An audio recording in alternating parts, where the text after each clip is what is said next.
أعوذ بالله من الشيطان الرجيم. بسم الله الرحمن الرحيم.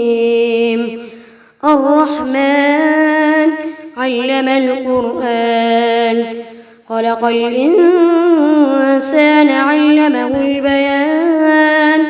الشمس والقمر بحسبان، والنجم والشجر يسجدان. والسماء رفعها ووضع الميزان، ألا تطغوا في الميزان، فأقيموا الوزن بالقسط ولا تخسروا الميزان. والأرض وضعها للأنام، فيها فاكهة والنخل ذات الأكمام، والحب ذو العصف والريحان.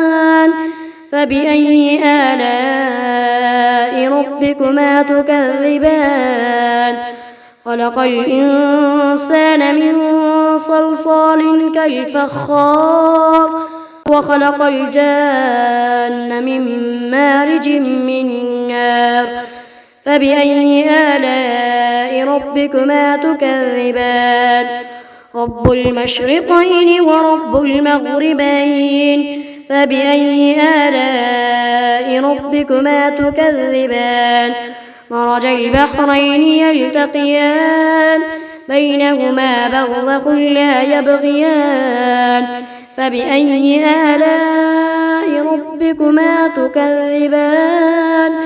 يخرج منهما اللؤلؤ والمرجان. فبأي آلاء ربكما تكذبان؟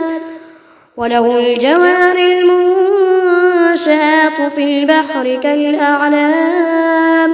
فبأي آلاء ربكما تكذبان؟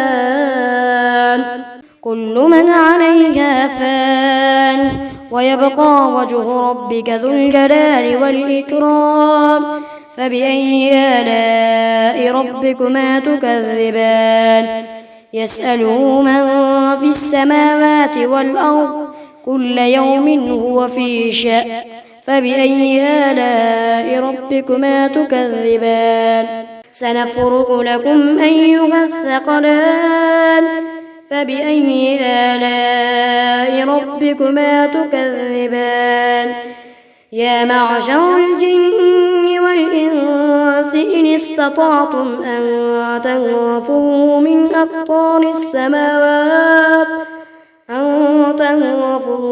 أقطار السماوات والأرض فانفذوا، لا تنفذون إلا بسلطان.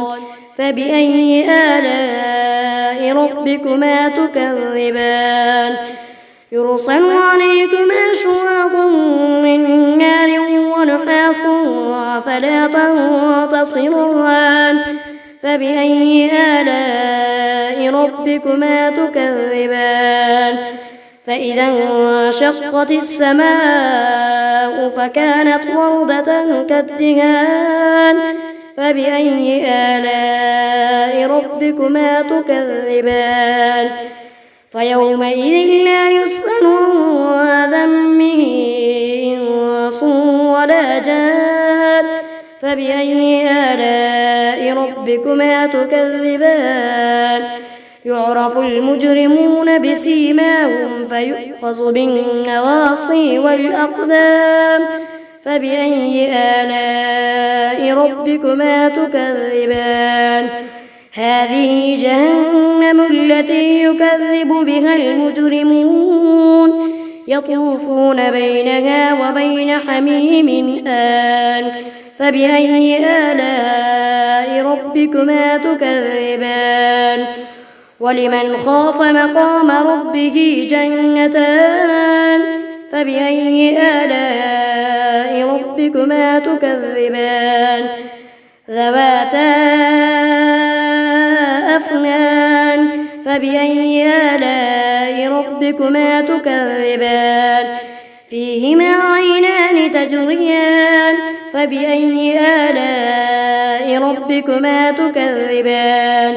فيهما من كل فاكهة زوجان فبأي آلاء ربكما تكذبان متكئين على فرش بطائنها من استبرق وجنى الجنتين دان فبأي آلاء ربكما تكذبان فيهن قاصرات الطرف لم يطمثهن إنس قبلهم ولا جان فبأي آلاء ربكما تكذبان كأنهن الياقوت والمرجان فبأي آلاء ربكما تكذبان هل جزاء الإحسان إلا الإحسان فبأي آلاء ربكما تكذبان